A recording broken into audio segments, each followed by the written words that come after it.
Hello and welcome to Infamous, the audio podcast. This is Brandon, or Mutilus on Discord. This is CJ. I believe I'm still CJ, so last time I checked anyways. C and the J. Alright, welcome back for yet another riveting episode of Infamous. Starting out today with the media segment. Are you watching or playing anything new? New, not technically. Old, yes. I started replaying Civ 7. They announced a bunch of changes for it, so it should be better now. Civilization is probably my favorite video game series. Strong. A couple thousand hours on each iteration, so. I almost opened Civilization for my second time playing ever yesterday. Nice. Yeah, I have Civ 6. That's a good one. Yeah, so I almost started playing it because I want a game that's turn-based, and so I was like, well, before I start playing Civ, because that's kind of a sink, like you're going to be in it for a bit, I was like, and I don't really know how to play, I've just only like muddled my way through half of one game. Yeah. I was like, well, I'll just, check out some of these other fine turn-based strategy games. So I opened up Fallout Shelter, which is not a turn-based game. Like, God damn it. No! It's also not a very good game. Yeah, correct. It seems like it's supposed to be a phone game. Oh, it's most definitely a mobile game. I remember playing it when it first came out eons ago, or how long it's been fucking out now. Yeah. And it's one of those games where it's like, oh, you did everything today. You can spend $20 if you want to keep playing. And I'm like, no, fuck that. Oh, yeah. So it didn't do anything like that when I was playing, but I played it for like an hour or so, and I was kind of figuring my way through it, and I hit a wall with population. I was like, I need more people or I can't grow. I have money, I have resources, but I need more people. And so I Googled how long does it take for like your people to breed to get more civilization, naturally, or more vault dwellers. It's like, oh, it takes 3 hours of real time. Yeah, I'm like, oh, that's the shit I was talking about. Why would I do this? That's pretty much exactly why I stopped playing. I was like, I have, like 6 women, 7 men. 6 of the women are pregnant, but I've been sitting here for an hour and nothing has happened. Yeah, now we play the waiting game. Yeah, exactly. Then I pulled up some idle game on Steam and it sucked, so I guess I'm going to start playing Civ now. So I love Civ. If you're looking for something that's kind of in the same genre but really good and a little bit different and probably easier to kind of jump through first, Age of Wonders 4 is also really good. Is it 4? I hope it's 4. Hold on. Age of Wonders. Yeah, Age of Wonders 4. You want the 4th one. Just 4, though. Yeah. The other ones are good, too, but they're older. And if you're not into, like, they're kind of like Might and Magic, if you ever played those. I don't think so. Yeah, it looks kind of like, it's also with the people. Okay. Say it looks a lot like Civ, but the more I looked at it, I was like, oh, not really. Yeah, it's a 4X game. Okay. Not turn-based combat, real time, I think. It's been a hot minute since I played it, but it was really fun when I was playing it. Josh also really liked it too. Yeah. And he's very weird about his games, so. I mean, it's not Guild Wars 1, so. Yeah, the other option I have is I could just bite the bullet and start playing the deck building playthrough games like Slay the Spire or Monster Train. I know, I played a little bit of Slay the Spire and it's fun, but at the same time it is ball-bustingly hard, so. Yeah. You watch anything new? Oh my god, what did we just finished watching the first... Oh, we finished watching... There's a new anime came out that we just finished not too long ago called Gachi Akuda. That's the trash one, right? Yes, it is. Okay, I watched like the first 4 episodes of that. Okay. I wasn't a huge fan, but it was better than most of the stuff I've tried to watch lately for anime. It's... So, if you liked... this is the author's first thing they've published. They worked under the guy who did Fire Force and Soul Eater, so it's got a lot of those roots in it. I liked it. I thought it was neat, but I'm a weeb through and through, and this is just normal shonen bullshit that I like. Give me a power. Yeah, give me a power I generally system. like shonens. Stick. Exactly. I'd say stick through it because the last couple of episodes are really cool. Okay. I don't know what it is. It's something I don't know how to put into words. But you have to give me a reason to give a fuck. Yeah. Or you need to be very fast paced. And a lot of shows just don't do that. This has just that hiccup in the beginning, and then it speeds way up. Like you start getting hit with like major shit that start happening. Because I don't even know in the fourth episode you see the bad guy organization yet. Yeah, I'm not sure. I got to the point where he gets rescued by that one dude in the down below place, and then he takes him to a city and is like buying him stuff. Is basically when I stopped. Oh yeah, you got to get to where the bad guys are called raiders when they show up. Then immediately you're going to be invested because the first bad guy they fight is fucking insane. Okay, all right, I'll give it another try. There's a lot of returning seasons coming out right now. If you're unaware, I'm we're JJK season 3, Fearin season 2, and apparently Soul Leveling season 3 is coming out soon. Probably gonna watch Dungeon Meshi soon too, isn't it? I don't know about that one. I think that's this season. Free Run 2 is exciting though.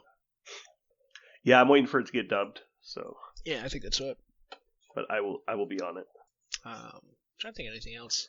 I have not watched the new Marvel TV show yet. I think Zach said he watched it. The Marvel Man. Wonder Man.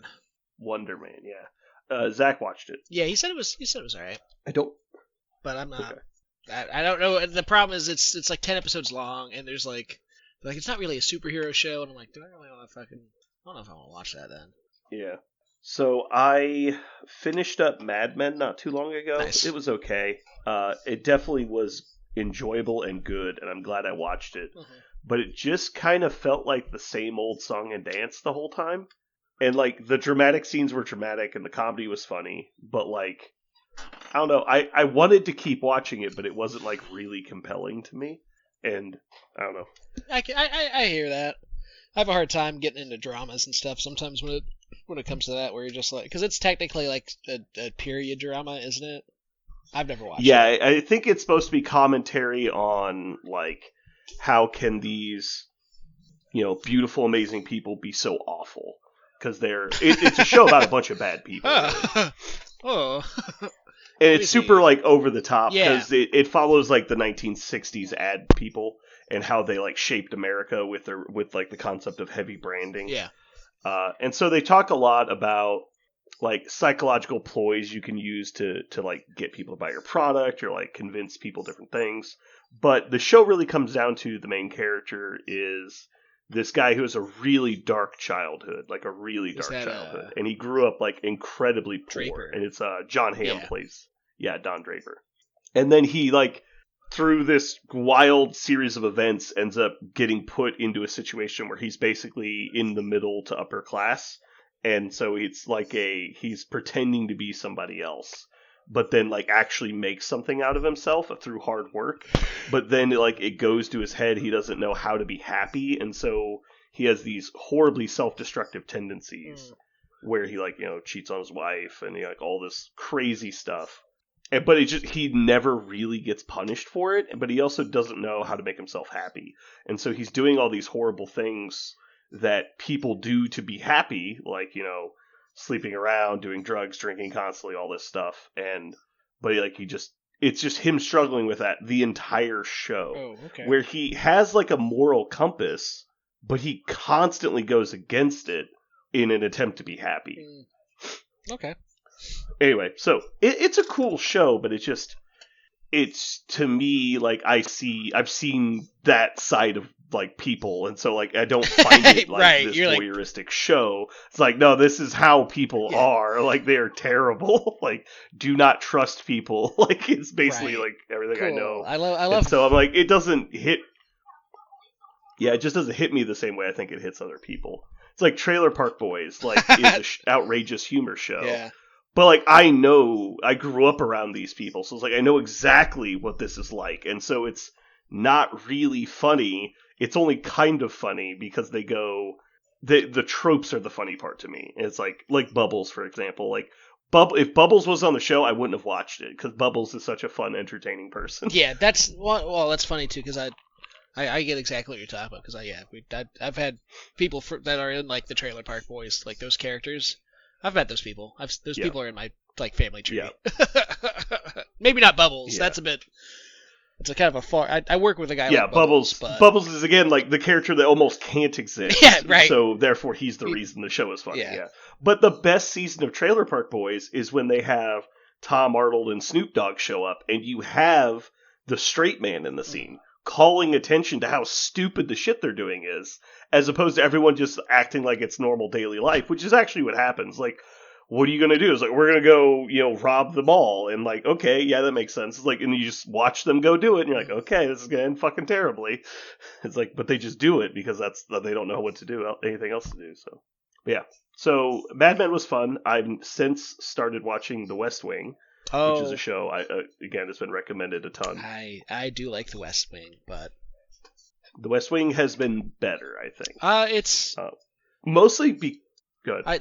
The West Wing's definitely, I think, like, I haven't got, like, I watched it recently within the last, like, 5 years or so I don't know if that colored my perception of it, where I was like, where it felt like fantasy to me, where it's like, oh, wouldn't this be great? Right? I don't know how far you've gotten, but...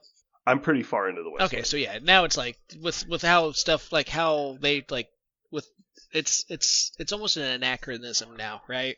Like they tried. Yeah, like now political, media is so crazy. Yeah. Like we've also had shows like House of Cards where it's just like complete fantasy, even though we're trying make it really hard to make it real. Yeah. So it's funny like watching shows because I watched House of Cards first because yeah, oh god, yeah, I was watching it.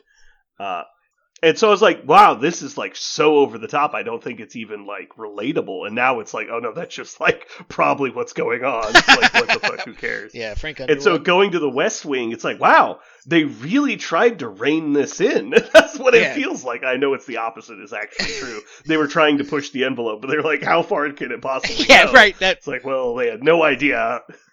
Yeah, back when. Meanwhile, you see the train. You're like on the train. You look to your right. You see the tracks to your right. You're like, oh shit, what has happened?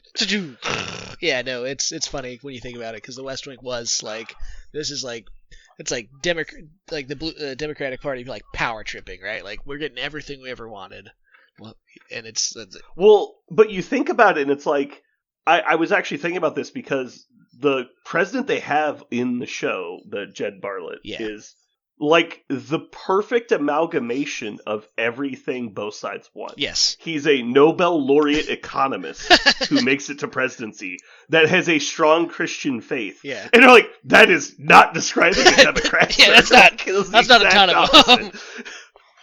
And so they did a really good job of selling this person who both sides could relate to. It's actually really good, like observation of what America wants. Is, like an actual moralist that understands complex issues. And it's like, all people want is a real human. Yeah.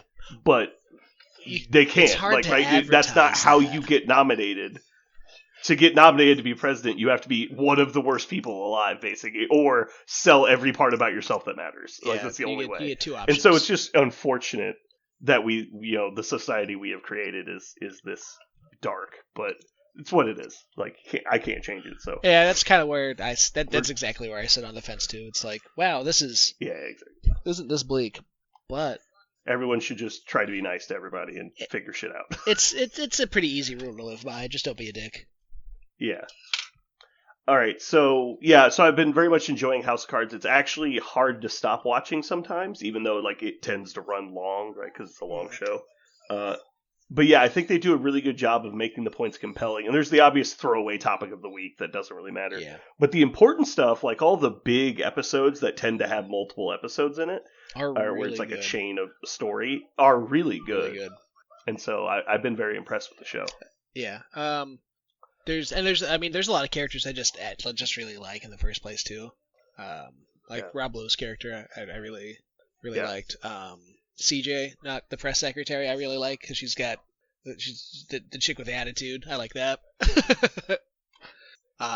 And then I wish I remember the character's name, but it's the guy who starts dating the president's daughter. I really liked him too. Oh yeah, that's Dual Hill. Yeah. He plays a character in Psych, who I know him from that. And then in hindsight, now watching The West Wing, which came out before, it's actually hilarious because his character is the same character in both shows, and I now realize that they were constantly referencing him being the other person. Because I know there's many times where he's like, "What are you going to be? What is this degree going to help you do?" He's like, "I could be assistant to the president." Like so many times he says that, like stupid shit. It's like that's so funny. It's so great. But yeah, so yeah, both those shows have been good. Yeah. All right, so moving out of media, we have a little bit of news. So let's go ahead and jump into the transmission. You want to do that? Yeah, let me bring it up real quick. The two greatest allies in the galaxy, Kang the Conqueror and the Iron Lad. They're well known to work together constantly. They are best friends. I don't know anything about them. Tell me if I'm wrong. You're wrong. Sorry. Oh, damn. Yeah, not even right. so. Okay, big spoiler already. Big spoiler. Is Nathaniel Richards the son of Reed Richards? Am I crazy? Not that crazy. Technically, future descendant. A distant descendant. 31st century. Okay. I just didn't know because I know time travel's heavily involved with Kang. I didn't know that was like a well-known like, plot hook that I was unaware of. And I think sometimes it's also his dad's a time traveler's, like Mr. Fantastic's dad time travels as well sometimes. And it might be also his kid from the future. It's all fucked up. Why is every person that time travels named Nathaniel? I don't understand. That's a cool time travel name. Okay, I guess. Okay, so I have not read this card yet. CJ has. CJ gave it 2 pizza rolls, and so I'm going to read it and then give it a number of pizza rolls. All right, so we have 344, 7 health, size 2, medium move, threat 6. His builder attack is energy, range 3, 6 dice. If you're within 2, you get to reroll 1, and on a wild, he gives you a condition. Okay, pretty solid, but boring. AoE 2 costs 3, 6 dice. Damaged opponents get shock and stun. It's okay. It's probably one of the more affordable AoE attacks that we've seen. Yeah. But it's also not particularly good. The Once and Future Kang. Reroll any number of dice. That seems good. Cost 6, 9 dice. That's a good attack. I've read this somewhere. Rerolling any number of your dice. I hear it's good. And rolling a lot of them are both good abilities. Yes. Okay. I'm assuming cost 6 is circumventable in some way. For him, yeah. Let's read on. Ooh, he's a Cabal leader. You have my undivided attention. I figured you might be excited about this. Okay. Once per turn, each ally character may reroll 1 die in its attack roll. Okay. Cool. Additionally, allied characters can modify their skulls while they are holding or contesting attacks. Okay, so it's Miles in reverse, but it's once per turn. Yeah. Just for the reroll, the skull thing is like Miles. It's always on if you're contesting or holding. Right. Yeah. Yeah, you just get the 1 offensive reroll once per turn. That's probably fair. I would put it directly in line with Miles' ability then. Because offense is clearly better than defense. Yeah. Because it's a higher success rate and generally more important to deal damage than to stop damage. But being once per turn, it stops stuff from, like, rapid fire from being completely busted. Yeah. Okay. Anti-gravity device, cost 3, throw size 3, within 3, medium. Cool. That's only terrain. Yeah. Temporal rewind. Reactive cost 4, attacking or defending. So it's just recal. Because it's at the end of the mod step. Yeah. And both reroll all. Yeah. Except that you can potentially reroll your skulls, and they can't. Yes. Theoretically. Okay, that's not amazing, but it's not bad. And he can do it twice. So it triggers after it triggers after the temporal rewind as well. So he can go if you have 8 power, if you feel like fucking vegan Foxy. You can Yahtzee twice. Yeah. I missed that. Interesting.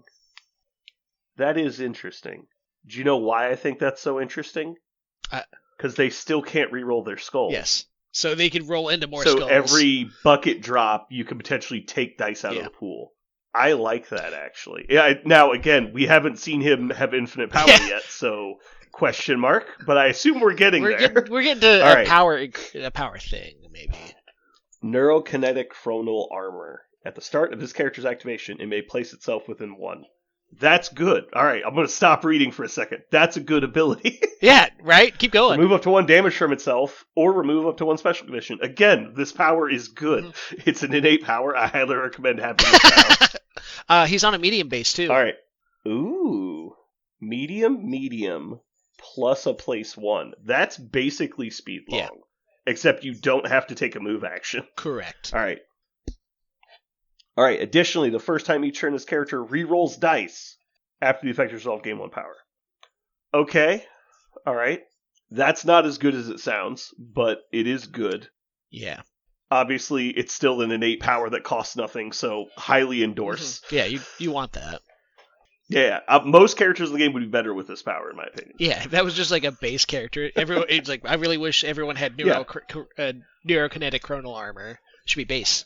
I think we should add this to models like Ant-Man, personally, but I've been playing him recently. Isn't he the best? He's like, how did we... People thought he was bad when he came out. I don't understand what we did wrong. And every time people were like, Ant-Man, neat. And then they go, Ant-Man hurts. We are so stupid as people. And then he's the same on the back. Flight is mostly nothing, and then Peerless is obviously a negative, but probably won't matter. Except that Doom is going to have Peerless, and so that'll be a small annoyance. Yeah, no Masters of Evil. Yeah. Ooh, wouldn't that be a great leadership? You can have any Peerless models in your list cost 1 point less, and ignore the Peerless roll. Beautiful. Like immediately everyone vomits. Still loses to webs. So how much power can you generate with this? It's any dice. Yeah. Reroll. So you could do it with Heimdall when you interact. It's just this character. Oh, he can reroll. Yeah, rolling the dice. Yeah, Heimdall could make you reroll the die. So because of that, I think having Heimdall wouldn't be bad anyway, because every time Heimdall lets him reroll, you're getting again another power. Yeah. It's not on Heimdall, but it's power. Yeah, you want power on Kang to keep shooting off rewinds and the once and future. Yeah. So him getting within range 2 is easier because he places, and also good because he's getting power. Then he also obviously can reroll with his leadership. But it's kind of redundant because it's only the first time each turn. So you'd have to find a way to unlock defensive rerolls probably and make sure he gets attacked. Right. Yeah, like obviously Zemo's going to be popular with him. Zemo should be stapled to his ass. Yeah, literally. I mean, if you're playing Cabal, Zemo is already stapled to everyone's ass. So, it's specifically reroll, not mod. Yes. So you can't use it with cover. Okay. Yeah. Still good. Oh yeah, I think turns out Zemo still really good. What's that mission that's legal in timelines that lets you reroll defense dice? Oh shit. It's the opposite of the card keys. Yeah, it's weapons or no station strike team. Strike team. Oh shit! That's within 2. Hmm. I'm gonna immediately send that to All Zach. Right. Is Kang legal in timelines? He comes out the 6th of March, so he'll be legal for Adepticon. Yeah, with some time. Yeah. Yes. Interesting. Okay, so getting to 6 power, he does have a 6 dice builder, which is always better. It helps. Yeah. For sure. Well, no matter what, he gets at least 1 power. For if he attacks, he gets 1. Yeah. Yeah, interesting. I think he's gonna be power hungry though. His throw is skippable, especially with the changes to throws. Temporal rewind is probably more of a oh shit button than a strategy. I'm thinking like it's a way to keep him on the board because I think his leadership. Yeah, he's pretty squishy. Yeah, and I think that's the thing too. I think people might just try to knock him off, but I think he's got enough stuff where he's going to be kind of hard to remove sometimes. Yeah, if he heals 1 a turn, that's definitely helpful. Mm-hmm. It's very nice that he is basically immune to stagger. Yeah, I think that's actually kind of huge for kind of the way I'm kind of envisioning his Cabal team wants to run. Oh, I guess the first time I read this, I thought the position was automatic, and then you got to choose healing or conditions. You have to pick one. You have to pick one. It is all 3 are a list. Yeah. But okay. I still think there's a lot of. I think he gels really well with a lot of other Cabal characters. Sure. He likes killing, and they do too. You could also we could run Red Skull 2 in Cabal, not Undersin or Malekith. So, because Oh, right, Master- right. Because yeah, two of your leaders are Yeah. Go. Yeah. No, yeah, that was my first thought. Is that it's actually a functional leader. I don't think he's good. I think He feels.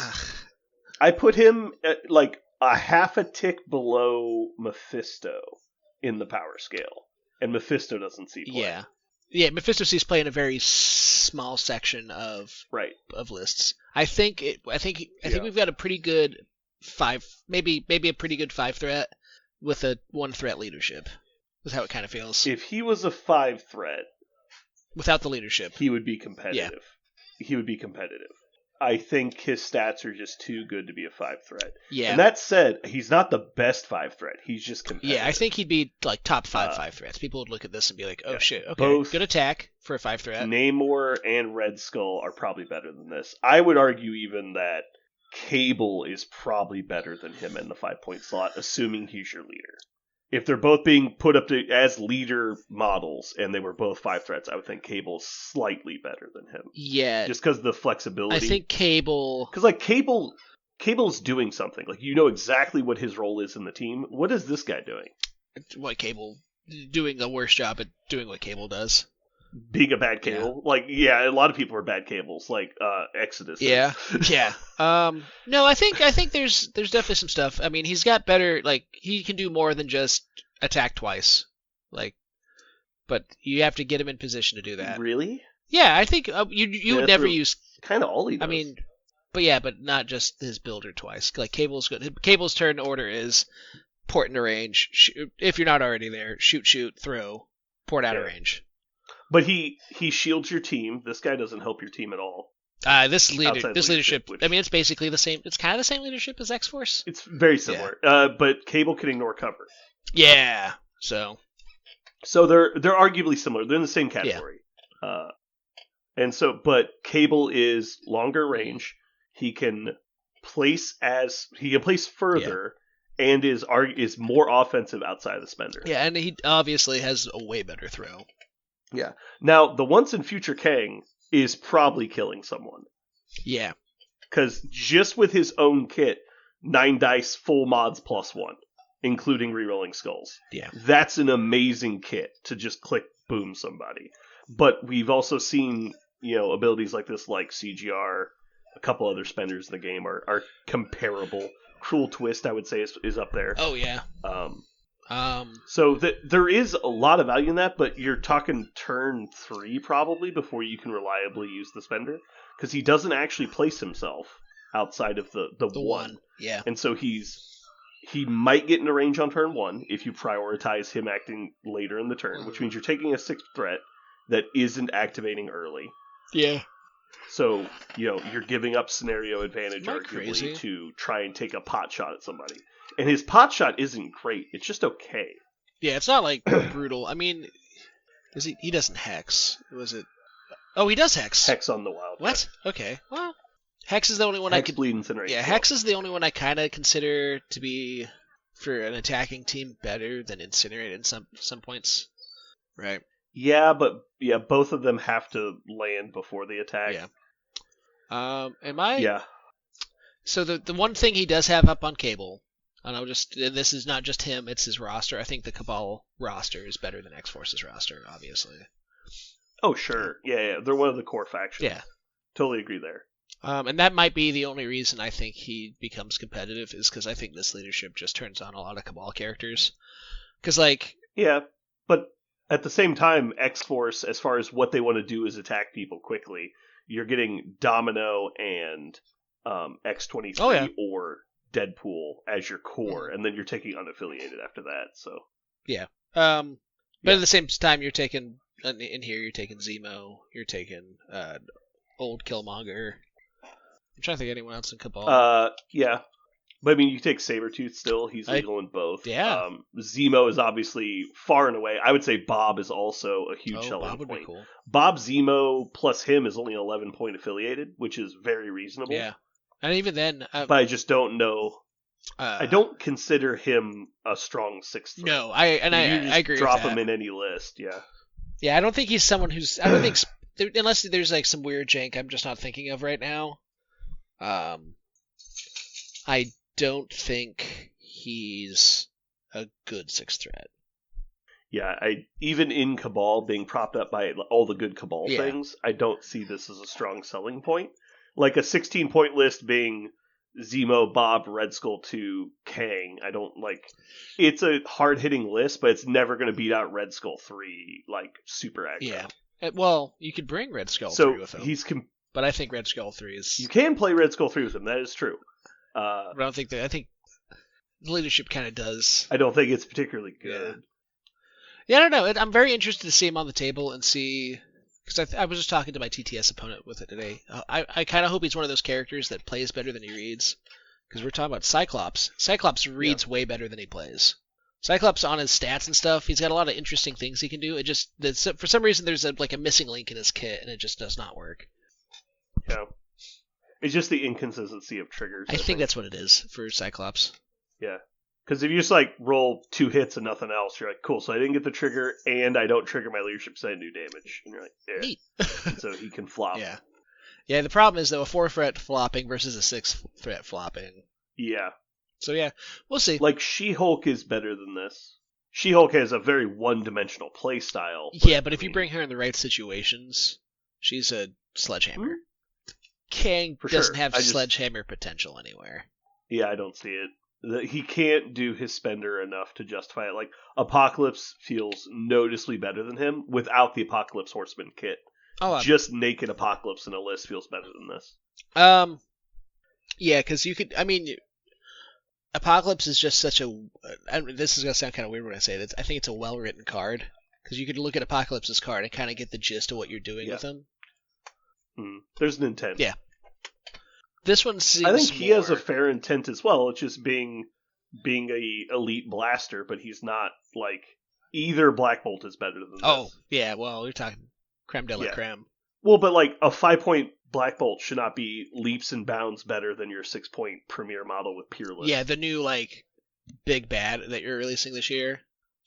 Like they've been kind of like, the timelines is the way it is because of Kang. Kang this, Kang that. Kang's on the rule book now. Yeah. Anyway, let's go ahead and move into the tactics cards. We have Trust No One But Yourself. I haven't read this yet. When this card is revealed during deployment, you may play it with Kang. Choose a round on the mission tracker without an allied team time stream token and put an allied time stream token on it. Return this card to your available tactics cards. During the cleanup phase, it may be played again this game. Reactive during the power phase. You may remove an allied time stream token from the current round. If you do, one or more allied Kangs must spend any number of power to play this card. What? Choose an unused Nathaniel Richards from your roster with an equal threat. I don't understand. What am I missing? Scroll down just a little bit more and read Iron Lad's name. Oh, okay, I see. Thank you. Okay, so you can play Iron Lad and summon Kang. No. What threat is Kang? 6. It says spend another power equal to or less than half the amount. Okay, because he costs more than 5. Okay, I see. So you can summon Iron Lad. Yes. By spending 6 power on a 6-point model, you can summon a 3-threat model. Yeah, there you go. Mm-hmm. Now, this technically, this could be because they're going to release the other Kangs. Like, there's the other like versions of Kang, but... Oh, okay. I'm not going to spend 8 power to summon a fucking 4-threat on turn 4. Yeah, I don't think you would. Mostly because the game will be over. Like, when you say you're not going to, you mean you physically can't. I'll once and future Kang twice, hopefully, during that game, and I think I'll feel better about that than summoning in Iron Lad. Yeah, talk about it. Okay, not a huge fan. It's cool thematically, I guess. Yeah, that's kind of what I'm feeling like with... So, he's got 2 other ones I don't think they talk about in this panel to play that revealed during Adepticon. And both of them feel like... One of them might be objectively the worst tactic card in the game. Oof, that's a hard sell. Brandon, what would the tactic card have to have on it to make it the worst card in the game overall? strength and cunning. No. Those words. What would the... This might be worse than strength and cunning. Oh, What God, I don't know. what kind of... I have one. I have one. It's gonna be a card that says Dormammu and Adam Warlock can play this card. That's close. Okay, so what if I told you there's a card that can stop you from scoring victory points that you play for against you? You can stop yourself from scoring. I'm okay with that, honestly, because I think that's a good way to go at this point. No. Because they've already told us how they want us to play the game, and to win, they want you to score victory points as quickly as possible. It stops you from scoring victory points. Exactly. That's what I'm saying. So to compete with the teams that are scoring victory points as fast as they can, you need to openly declare, I am playing with a handicap, and then you can get the good stuff. Yeah, you look and you go, I'm not going to score any victory points this game. Yeah. It should. Honestly, I am okay with tactics cards costing victory points. I think that's the direction. Honestly, okay. It's like, oh, you want to play brace? Lose a victory point. Like let's fucking play a game. That's interesting then, because that's kind of what this does. It starts playing around with victory points. I gotta remember the fuck this card's called. No, tactic cards. Because like the rest of it, Iron Lad we've seen. He's got a Vision card. Vision can Age of Ultron with Iron Lad. It's kind of a weird team up card. Nathan, did it Steal the Future? Yeah. Okay, I'm gonna send this to you because I want you to read this. Because I am curious. Well, there we go. Can I not copy this off of Jarvis? Can I just send you the... Use snipping tool. Oh, yeah. I use that all the time. I should have thought of that. I use it so fucking... It's on my favorites bar. Like, it's... Oh my god. Right next to Discord. This is why I talk to you. That's such a good idea. Oh, you don't have it there? It's I use it all to the the time. left of my calculator. Like, All it's literally more used than calculators. This card's Trust No One But Yourself. We just read that. Oh, is that one? Oh, shit. Hold on. Yeah. Steal the Future. Although I like that it has different art in this picture than in the spoiler. Oh, this is just the generic Jarvis art they use when they don't have the cards released yet. Okay, This is Steal the Future. All right, do you want me to read it out loud, or you want me to you can read it out. You can read it out loud, in case people aren't familiar. Right. Steal the Future, Cabal, Reactive. When this card is revealed during deployment... Okay, great. Fucking, I love it. Kang plays it in deployment. Yep. And then, again, set you it near the back battlefield instead of discarding. Yeah, okay. So it's the same as Don't Trust No One But Yourself. All right, then, if this card has been played, when an allied Kang would suffer damage, he may suffer one less damage. If he does, put 1 damage on this card. If this card has been played during the cleanup phase, but before victory points, if an allied Kang may suffer any amount of damage, remove the same... What the fuck? I'm not going to read it. I'm not going to read it out loud. I'm just going to read it. It's stupid. I'm going to blame it on my cold. That's that fine. I can't read. That was a cruel joke. I was trying to make you read it because this card doesn't make sense sometimes. You got to kind of like read it and read it and then read it again. It feels very timey-wimey. All right. Because like if it has been played and he would suffer damage, he may suffer 1 less damage. If he does, put the damage on this card instead. If this card has been played during each cleanup phase, before scoring victory points, Kang may suffer any amount of damage. Remove the same number suffered from this card. During each cleanup phase, when scoring victory points from crisis cards, you score 1 less BP for every you took. During the cleanup phase, okay, so basically, if you would suffer damage, you may instead suffer 1 less to put that extra damage you would have suffered on this card. Yes. In the cleanup phase, you may take that any amount of that damage instead of leaving it on the card. If you do leave damage on the card, it reduces your victory points by the amount of damage. During each cleanup phase, if this card has 5 or more damage on it, choose an allied Kang that is not dazed or KO'd. Push each other character toward the chosen character short. Each other character, no distance. Additionally, after all moves have been resolved, the chosen character is KO'd. Okay. I understand now what is happening. The card makes sense. Yes, but that's not what I meant. I now see why the other card is good. It lets you play 2 of the same alter ego, both named Nathaniel Richards. Yeah. So you can kill Nathaniel Richards' Iron Lad to save Kang with this card. That's actually really interesting. Shit. So you can basically give Kang perfect damage reduction. Yes. And at some point, Iron Lad dies. Yes. Because this says choose an ally, not the one that's been taking less damage. Yeah, they both can. Right. You probably just let poor Iron Lad just fucking get beat up, though. Oh shit, I didn't even realize that. Okay. Because you can't actually play Iron Lad. Yeah, unless you have the same alter ego. Unless you use Trust No One. Right. And so the no one he trusts is himself. And stealing the future, I think, is kind of the opposite of you should be stealing the past. You're stealing because he's Iron Lad's future. Sacrificing his younger self to save his current self. Yeah. Okay. That makes a lot more sense than Both of these cards cost 0 power, by the way. Well, the summon Iron Lad is 6 power, but yeah, they both don't cost any power. It's actually technically just an amount of power. So you can always choose to not do it later. Correct. Because it says spends up to X power. Shit. Any amount of power. I choose 0. Yeah. Okay, well then Iron Lad doesn't come out. But think about it like this. Like, alright, they're trying to kill Kang. Kang's holding 2 objectives. You're like, okay, well I'm going to damage reduction all this shit. Yeah. After the fact, then decide how much damage I want to take. Yeah. And then also keep in mind that you could just patch him up in the middle of that. Because it's not like you can only take one of the damage. You can just delay the damage till later. That's amazing even if you don't play the other card. Yeah. I actually really like Steal the Future regardless. Okay, cool. That gives me hope then, because I really want Kang to work, because I think he's fucking... These 2 cards I think are pretty neat. I was kind of initially... The reason I said this card was not good is because you're trading victory points for damage if you leave any on the card.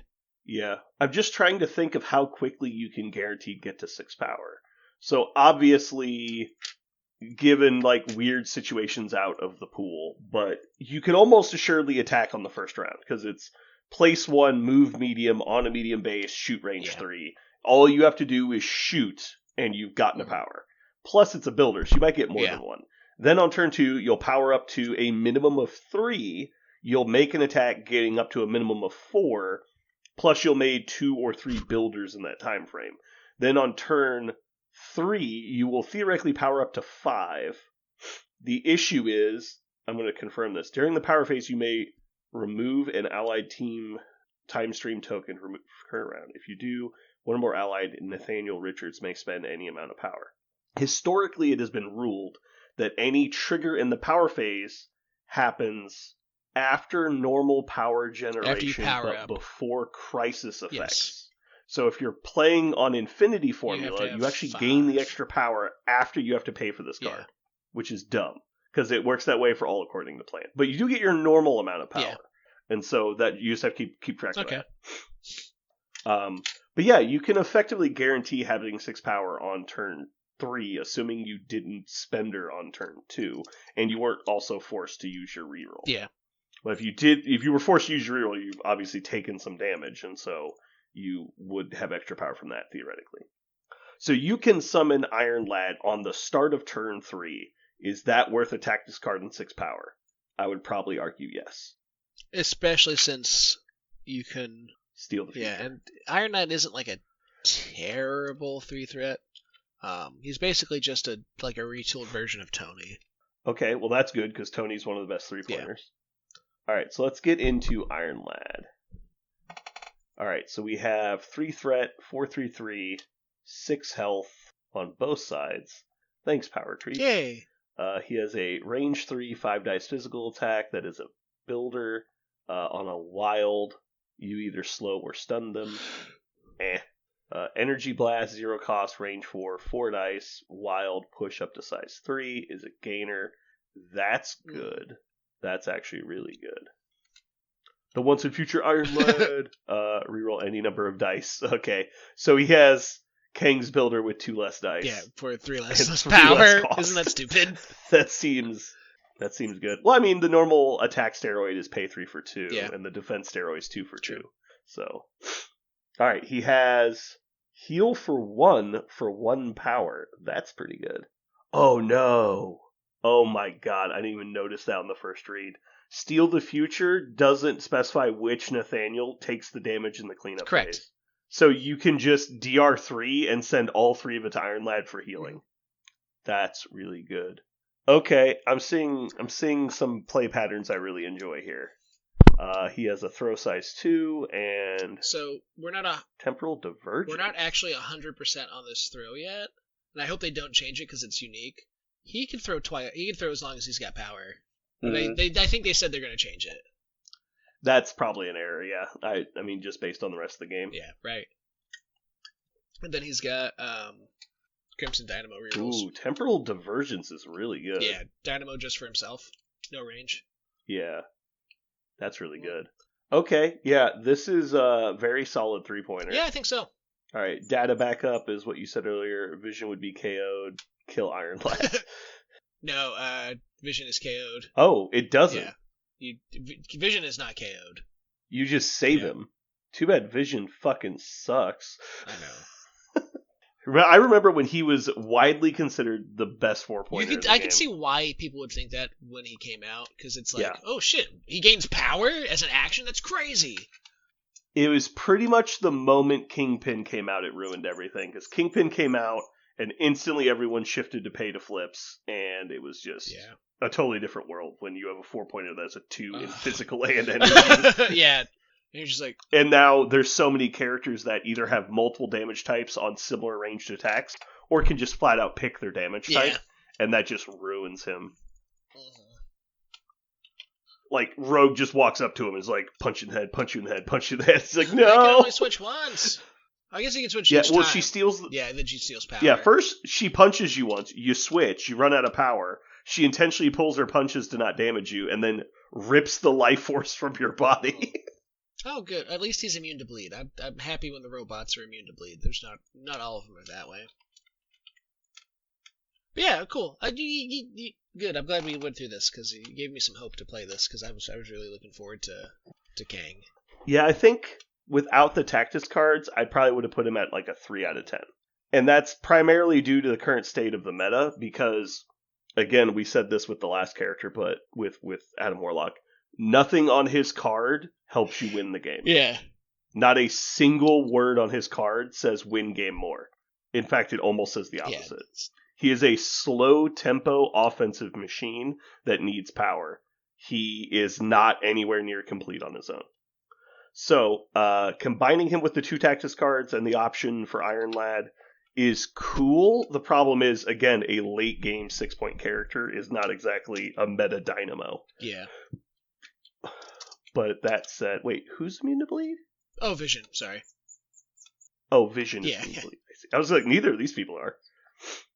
Okay, so that's all problems. Then you add in Iron Lad. Iron Lad obviously has range 4 push, so he's cheap, he's versatile, he has board control. That immediately makes him at least somewhat playable. Yeah, and it gives you... The problem is... It does, I mean, it is summoning... I don't know... Because Cloning Banks was never good. I don't know how good summoning in a 3-threat midway through the game is. So this is much better because A, it's easier to accomplish the requirement, and B, it happens in the power phase, not in the cleanup phase. Yeah. So you're getting them a whole round sooner, and it's less detrimental because you had to turn power. You had to get power on Mr. Sinister, then convert that power to genetic tokens, and then live through the turn. It was so much harder than this.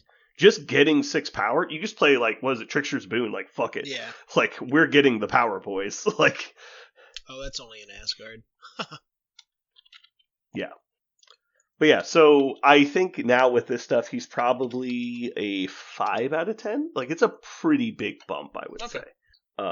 But because it's still 2 Tactics cards and a character in your roster. But the real problem is, in our current meta... Turn 3, it's going to be hard to not just have the game lost by then. You're going to have to survive with Kang until turn 3. Your damage reduction is not anywhere close to free. It's, in fact, kind of the opposite. You're going to have this character for less than half of the game, is when you're going to have Iron Lad. So he's almost entirely going to be here to be a hit point factory, right? Like, he's going to show up to absorb 6 health off of Kang. Yeah. Is what we're trying to do. And because he's going to come in on turn 3. You're probably going to have like 4+ tokens on Steal the Future already. And then you're going to dump even more of them on there for that turn, which will just kill Iron Lad the turn he comes out. Yeah. I'm assuming the timing on Steal the Future is after victory points are scored. If you got to push everyone short before victory points are scored, I would be very curious. I don't think it is, though. It doesn't specify, but I assume during the cleanup phase. Well, the fourth, or was it 1, 2, 3, 4, 5? The fifth paragraph on the card references in the cleanup phase before victory points, which I would imagine, or when scoring, and then the other one doesn't, so I would imagine that's implying after. God, let's push every character towards an S. That's interesting. Yeah, and in order you choose, which would be amazing.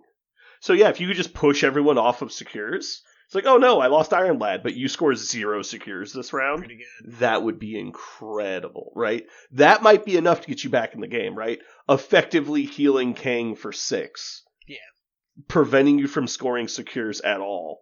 And then, that's a huge leg back into the game. It doesn't even matter if I gave up 3 victory points to do so. Yeah, because it's kind of giving yourself basically, I guess it is kind of like stealing the turn back, right? Right. You have one more turn to try to eke it out. Right, but you're going to play a 6-point character in a game that barely affects the game for the first 2 rounds. It's not a and you have a tactics card that effectively costs you victory points. Like, there's no way you're going to be in a good spot when this all happens. You got to think about the opponent you're facing. When you go, hey, I'm playing this card that steals my victory points away, they'll be like, okay, well, then I'm going to try to score faster then. Because you're like, if that... Well, obviously, they should already be scoring as fast as possible. Yeah, and just, right? I mean, depends on what kind of matchups. I mean, obviously, Webbs doesn't give a fuck what this card says. It can say, The interesting thing would be, I would assume in a lot of situations, they would just choose to not attack you. But because of this card, they might choose to attack you to try and cost you victory points. But again, it's in everyone who's played this game at a high level, you'll probably experience that it's less about how many points you have and more about how close to 16 they are. Because it's more about buying more rounds than it is scoring points yourself. It doesn't matter that you lost 16 to 14 if the game's over on turn 3. It's more about, can I get the turn 4, turn 5, maybe even a turn 6 out of this game to then leapfrog you in the later turns if you're not on the all-in scenario plan yourself. Yeah, I think they keep telling you the way that you're supposed to win the game and then making characters that don't do that, which I'm appreciative that they're not pushing the goalpost even further with how quickly they want you to score, but I don't see how this model is competitive in the game that they've designed. It's just not. Not in the complete picture. Right? No one in the complete picture. Yeah. Right? And meta, I can see how. You cannot convince me that playing Kang as your leader in the year 2026 is a good competitive strategy. Now that's fine because the competitive framework can change in the future, but as of right now. we would almost need to get to the point where they're going to retire the good models. Or move them into another format and then let the other people... Like, they just made a new format that was like, here's some lower speed missions. Play whatever you want. I would be way into that. That's kind of what I thought they were going to use timelines for. Because it's like, okay, we're going to curate a list of things we're running this year. You could use this list, but then it ended up being a whatever weird-ass format where you have to bring 3 lists. Yeah. And then the meta becomes Webs and Avengers, and you're like, oh, who could have seen this coming? Crazy. Yeah.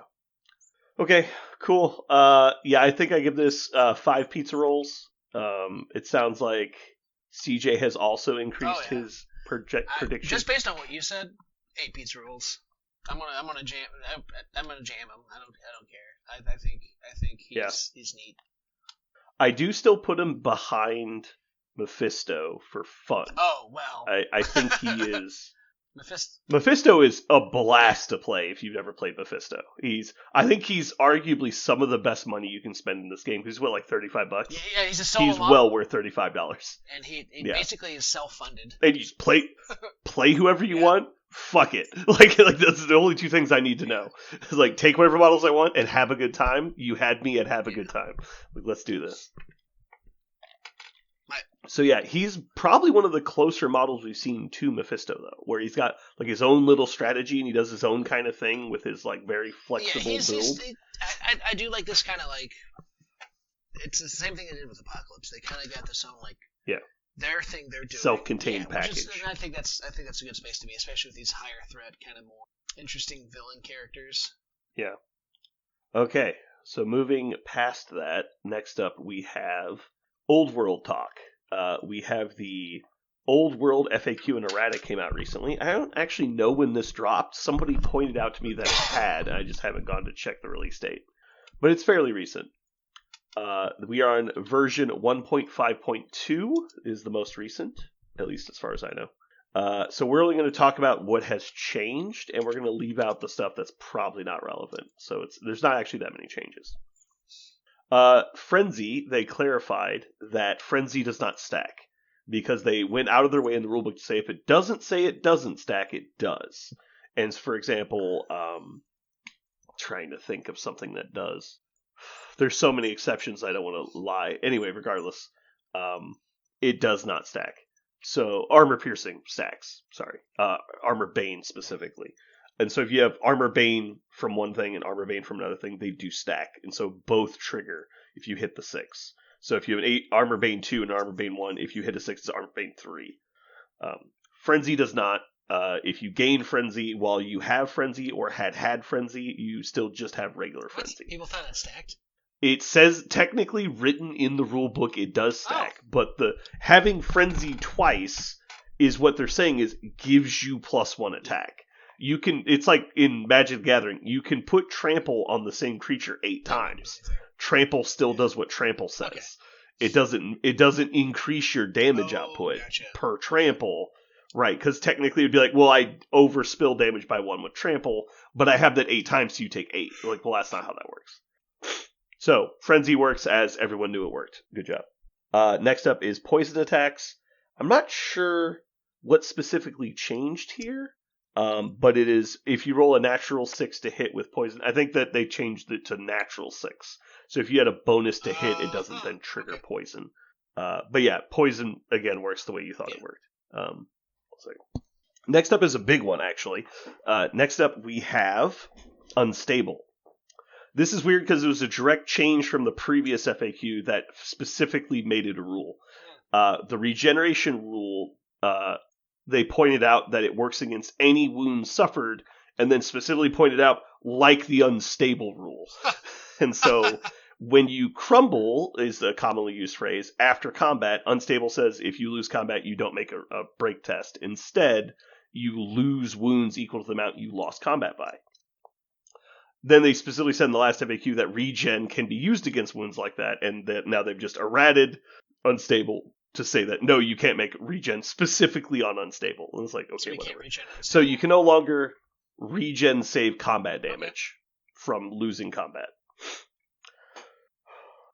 Next up, we have, if you fail a stupidity test, you can no longer move except to flee. And so originally when stupidity came out in this edition, if you failed stupid, you just walked forward. Oh, God. Like blindly like an idiot. You're like, ugh, I just stumble forward 6 inches. And you're like, oh, shit. So now you can't even move because there was people would like, you would move into a position to where if you fail your stupid, you'd walk into combat. And so it's like, you could weaponize it almost. And so they just said straight up no moving at all. Okay. They have clarified a couple things about woodland boundaries. It used to be that if any part of your unit was in a woodland area terrain, you get covered. Yeah. And so now it's only if half of your unit is in the woodland area. That's fair. Yeah. There was stuff people were doing is like you'd put yourself back up against it, like touching it, just in contact, but not fully within at all. So you'd get covered. And basically what this effectively does, because we've had a similar change in War Machine in the past, it basically just makes templates smaller than they were before, because you have to be half in. And so if you just put your unit in the same place and see how far you would have to grow that piece of terrain to give you cover again, it almost doubles the area of the space. Okay. And so they've effectively made trees half the size as what they were. Interesting. But they still slow you down to the same rate. So it's harder to get covered. This is some obvious FAQ stuff. If there's no maximum, can you go above a certain number? Yes. Now here's the big one. As far as I know, this does absolutely nothing. If a unit with the Press of Battle rule has 2 fighting ranks, can I remove casualties from the second rank? Because it says in the casualty section, casualties are removed from your fighting rank. And when they wrote that rule, there was only 1 fighting rank. Now there's potentially 2. The answer is no, you must always remove models from the first fighting rank, which we're assuming to be the frontmost, obviously. Yeah. Then they go on to ask, this is a very specific question, if you have different troop types within the same unit, what's your maximum rank bonus? You go by the majority of models, which is, I think, pretty obvious. If you join a horse to a infantry unit, you don't lose your maximum rank bonus. Oh, yeah. Okay. This is one I don't like. If a unit is partially on a hill, shoots, does it shoot in 2 ranks? The answer is no. To claim the benefit of being on a hill, you must be entirely on the hill. Which means if you have a 40-man unit and 1 guy isn't on the hill, you can only shoot in 1 rank. I think that's a really bad ruling. I think it should be all of the models that are shooting need to be on the hill. But I don't make the rules. I just interpret them and then critique them. They clarified that you cannot choose to make less than your maximum number of attacks. I thought this was pretty obvious, but you can't sandbag intentionally not killing people to stay locked in combat. Oh, what? Who the fuck? There was a specific time you would do it where you would charge in with some ginormous beast. Yeah. Like, let's say, you're Tomb King on a bone dragon. Charge into a war machine with, 3 crewmen. And you're like, well, he's got 4 other bolt throwers over here, so I'm just going to choose to make 0 attacks. So you don't get hit by the bolt throwers. Stay locked in combat, then blow him up on his turn and overrun, and then charge again. You can't choose to stay locked in combat. Okay, here's the biggest one. This is. It sounds more important than it is, but we'll go through it. So the question is, models in a fighting rank cannot fight if they were killed before they have a chance to fight, but can a models in the second fighting rank, in the case of units with Press of Battle, fight if the model in front of them is slain, and can a model make supporting attacks if the models in front of them were slain? So, this is where it gets really fucking confusing, in my opinion. Yeah, this is the big one, right? Right, this is the big one. And the funny thing is it doesn't actually matter in 99% of situations. Good. I'm glad this... The only times it matters is A, you're fighting with an infantry unit, either regular infantry or heavy infantry. Because you have to have Press of Battle for it to matter. The other argument is technically any unit with supporting attacks. Like, if you had ogres with spears, which I don't think exists in the game, you would have to be non-infantry units with supporting attack weapons. Because they've clarified, how it works with cavalry. I guess cavalry would probably be... Defending cavalry spears would probably be the only other time this matters. I have cavalry spears, I got charged in the front arc. That would probably be the only other example that this rule would matter. Now, this rule also only matters if your unit has more than 1 attack per model. That's also the only time this really matters. So you need both things. You need to fight in multiple ranks, and you need to have multiple attacks per model for this to really matter. The rest of the time, it's almost irrelevant. So, I pointed this out when we were first learning the new rule set. It says in the casualty section, and there's 5 different casualty sections of the rulebook. The one you're looking for is on page 150. The other 4 are irrelevant. They all say different variations of the same bullshit, but none of them really matter. The one that matters is the one in the combat section on page 150. So, let's say you've got a 20-man block of spearmen, 5x4. 4 ranks of 5 guys wide. You would be fighting in 3 ranks normally, because you have Press of Battle and you have supporting attacks. You fight in 3 ranks. Let's say I just run up and I kill 1 guy on the charge. Now it's your turn to swing back. So 1 guy in your front rank died. How does that work? Because if you go to the casualty section, it says, people step forward to fill the hole. So, and they imply heavily in all of these casualty sections, everyone's walking forward at the same time. It's all 4 ranks are stepping 1 spot forward. So, those 2 guys lost their attacks, right? The 2 guys behind the guy who died both stepped forward. And it specifically says models stepping forward don't get to attack. So, and no one plays it that way. Everyone plays only the guys who died don't get to attack. I see what you're saying, yes. Okay. So if I charge your spearman unit and kill 5 people, all 5 rows step forward. You lose the remaining 10 attacks? Sounds like no, right? You would assume no. That'd be stupid. Yeah.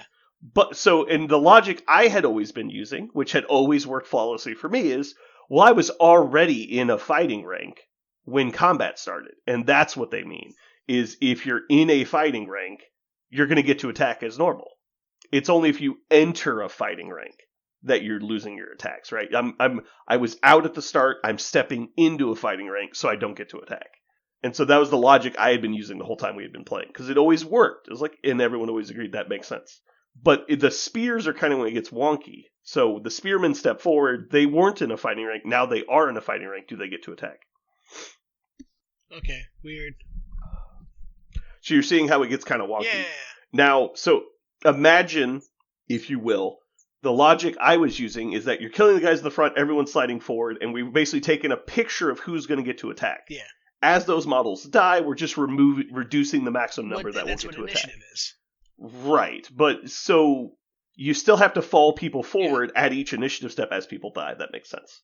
So as people slide forward, you're reducing your total number of attacks. Yeah. Now, imagine that you've got a multi-attack unit. So we've got a unit of chosen Chaos Warriors with 2-hand weapons and Mark of Corn. So they got 4 attacks a guy.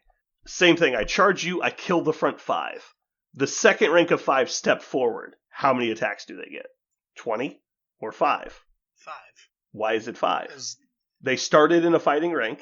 And here, I'll read you the rest of the FAQ now. Okay. So the question was, do they get to attack if they had supporting attacks or press of battle at the start of phase? Answer, yes, unless they have been killed. Models that are in a fighting rank or that are able to make a supporting attack can do so as normal.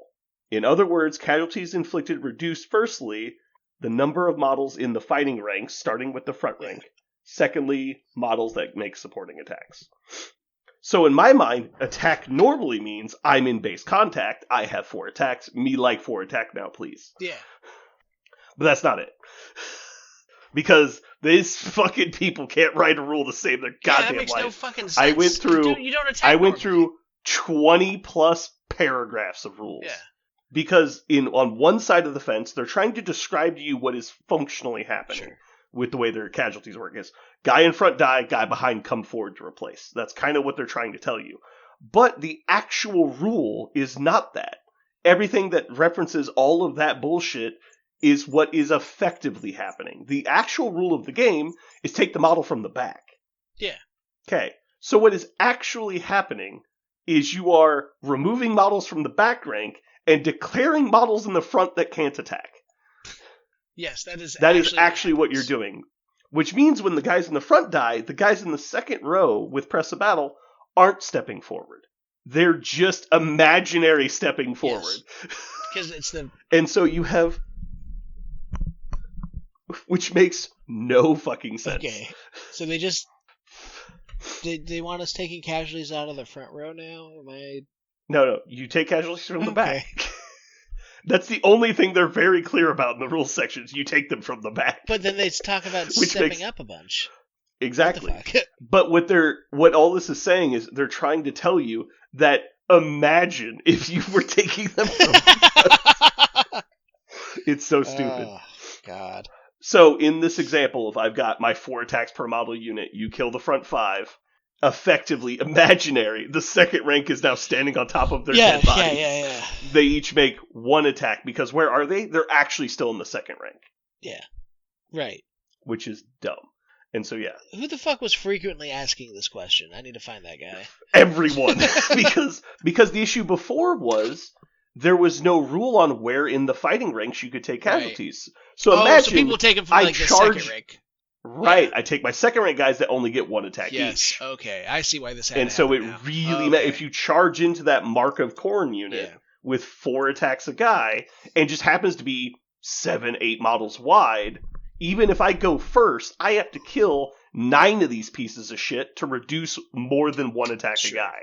Okay. And which is really hard because they're weapon skill 5, 4 up harbor saves. Yeah. Like, they're real pieces of shit. So yeah, that is what I was able to come to after like 5 hours of research. I looked on forums on people trying to explain their takes. Jesus. By the way, every single person I found online explaining how their communities had been doing casualties was different. Oh, Nobody was on the same what page. the fuck? They all got to very similar final answers, but none of them were playing it the same. Oh, And so no. the issue I have now is, let's say you have a 15-man unit, right? That has Yeah. press of battle. So as I charge in, you kill the front 5. Sure. I pull the 5 from the back, and then the 5 in the front don't get to attack. Well, what if I had spears? So now the guys that are effectively attacking you don't exist anymore. Yeah, They're ghost attacks from the 3rd rank. Yeah. Because those 3rd rank guys are effectively now in the front rank. Correct. And so it creates these weird situations. So the way I explain it to people is take a snapshot of who is able to attack at the start of the thing, in mental snapshot. Yeah. Look at it and go, all right, so you've got in the Mark of Corn unit example, when they have 4 attacks guy, the front row of 5 gets 4 attacks each, is 20. And then the back rank of 5, the middle rank, the second row, is going to get 5 total attacks. And so I've got 25 attacks coming back at you. The first casualties must be from the frontmost fighting rank, starting with the ends. Mm-hmm. Now, this is actually really good for the multi-attack units. You can then build like a 12, 13 model wide front arc, and the casualties come from the guys on the ends who likely aren't in base contact. Oh, okay. So you are only losing 1 attack a model until you get in to start losing the guys that are actually making base. Yeah. And so what is effectively done is it's nerfed multi-attack infantry units that are narrow, is what it's done. Okay. If you have really wide units that are excessively wide, they don't really get penalized unless you kill a ton of them. And if you have single attack units, it does fuck all nothing, because it doesn't matter where the wounds come from. So you're effectively taking a snapshot of who's able to attack, and you start removing models from the frontmost ends. And then you continue going in until you eat up multi-attack models. Which, again, anyone who plays this is very rare to have a multi-attack unit. And it's almost always like skirmishers and shit that have it anyway. Yeah. But yeah, so that's what I went through for like... Then I conversed with our local community, and we all came to the same consensus of this is how it's supposed to work. All right, let's see. Is there anything else in here? Rules-wise? If you catch a unit that falls back in good order or gives ground, you count as charging. What does that mean exactly? Answer. Exactly what it says. Thanks, GW. I don't know who asked that question, but that was a dumb question. Impact hits and stomp attacks. This is arguably a big change. Yeah, I did see that one. Impact hits and stomp attacks that hit the unit, not specific characters.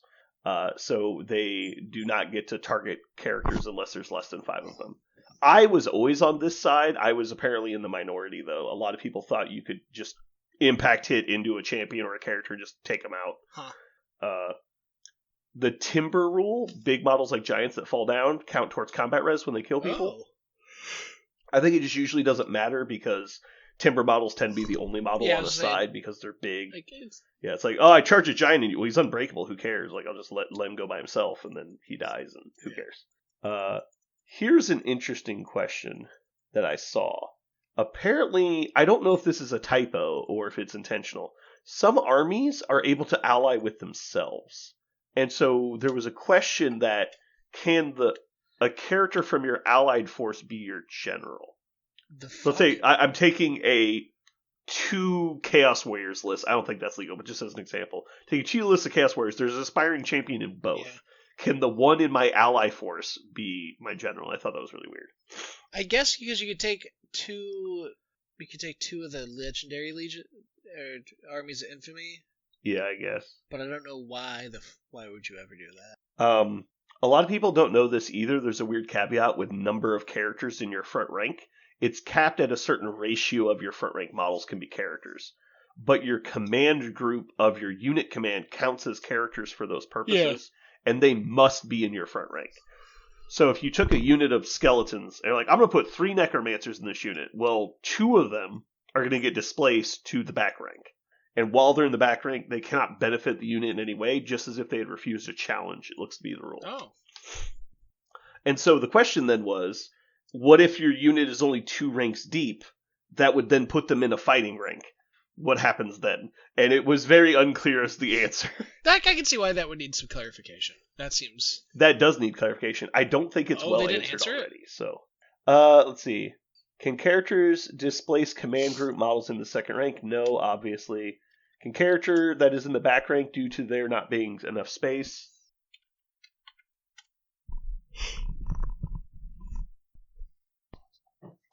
No, unless they have a rule that says them that they help the unit despite that anyways.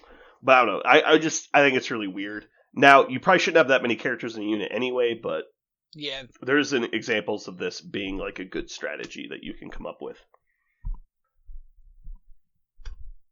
Anyway, that's pretty much all I had. Nice. Okay. Very interesting. I do plan on. I will say I do think that they put a lot of thought into the game. When I first started getting back in, because I played fantasy for 5-10 years, somewhat off and on back in the day, in the like 2010 range, and there's a lot of stuff that coming back into the game I kind of assumed would be the status quo still, but there's a lot of changes. I'm like, why did they change that? That's weird. And as I start playing more games, I'm like, oh, I see why they changed this now. Because on its face, it looks like an oddball change. Like, for example, the zombies having a max unit strength and skeletons not. It's like, well, historically speaking, skeletons always had a unit cap and zombies didn't. And so it's just weird. But then getting back to the game, it's like, oh, they did that so you couldn't summon over a certain amount. So that way they could put a cap on it, basically. It's like, well, that makes sense, right? Yeah. So there's a lot of stuff like that. It's like they really put some thought into this. It wasn't just, go nuts and just change whatever you feel like. Yeah. I do feel like from what I've seen, the side studio that makes the not 40k Age of Sigmar games tends to have pretty okay game design when it comes to the rules and stuff. It seems they put a little bit more like, hey, we're trying to make a good game here, rather than, well, don't worry, if you don't like this edition, come back in 2 years, there's a new edition. Yeah, it doesn't feel like they're just throwing shit at the wall. Yeah. Alrighty, well, let's go ahead and jump into our Mojo World this week. Yes. We are doing Best Fictional Detectives. Fictional? I thought we'd... Alright, CJ, you get to go first this week. I do. My first pick is going to be Sherlock Holmes, obviously. What a fun, interesting choice for crazy. This awesome topic. Who suggested this? Definitely not me. I know. Okay. Excuse me. Alright, I get the next two, which is important, but I don't think I'm going to say this right, but I'm going to go with this one. It's Benoit Blanc. You're right there. Alright. This is the guy from the Glass Onion movies. I probably would not pick him normally. Like he's obviously just kind of a generic throw-in guy. Like he's like a titular detective, but I don't know that many fictional detectives I've learned. So we're gonna go with this. The next one up, I'm gonna go with Shawn Spencer. Do you know this one? No. The psych detective. Oh. We were talking about Dual Hill earlier, so it's okay, cool. It ties in. But he's honestly an amazing detective. The fact that he has to be that good of a detective and then pretend to be a psychic. Oh, and then come up with guy. Gotcha. He has to be such a good detective that he can pretend to have magical powers. Right. But anyway, that's it's my favorite, probably my actual favorite fictional detective. Okay. All right, so you are up, sir. Right. I'm gonna go with. Well, there's good options. I'm gonna go with Clarice Starling from the Silence of the Lambs movies. I am never gonna figure out how to fucking spell that. I'm just gonna look it up. Clarice. All right. What's your final pick, sir? Because I only have one left. Right. I don't think there's any chance you'll pick it, so unless it's way out of left field. It might be kind of way out of left field. I got a lot of left field ones here. I'm gonna go with let's see here. He's not a good detective, but he solves crimes. What's the source material? The movies. Okay, it's movies, not TV. Then you're good. Cool. You're good. Inspector Jacques Clouseau from the Pink Panther movies. Why are you picking all the impossible ones to spell? Jacques Clouseau. Shawn Spencer. Admit it, you're jealous. Okay. Of Shawn Spencer. All right. Final pick. Now, I don't know how versed you are in the best show ever made, but I'm gonna go with Charlie Day, the Mr. Pepe Sylvia himself. Because you may forget, that's not the only time he was a detective. He also did a run of Serpico. He's taken down the mayoral plot of Philadelphia. Oh my God, isn't there another one he does too? It's in the later seasons. It's like a gag. There probably is. It's like a gag episode. They're like doing like a noir, like an LA noir kind of thing, noir thing. Oh yeah. No, they do like a Maltese Falcon or whatever. Where he's exactly. like, it's black and white. Yeah, it's he's trying to figure out who gave Frank diarrhea poison. Because someone's passed around bad cherry pies. No, I think he is underrated. He has multi-roles as a detective. He's also good at bashing rats. Isn't that what a detective does? He's good at bashing rats. He's also good at figuring out how kaiju work. So there you go. It's an important role. Kaiju scientist extraordinary. I think I should honestly win just on Charlie Day. I think that's the greatest detective. I tell you what, it's throwing a monkey wrench into my plans. Mm-hmm. Wild card. Alrighty. Wild card. All right. Well, we're already over on time, so that's probably going to do it for us today. Have a good time, everybody. This has been Brandon. And CJ. And you just listened to Wild Card. Wild Card.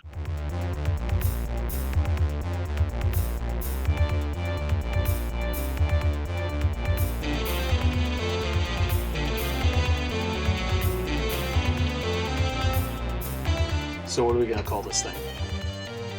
I got it. Okay.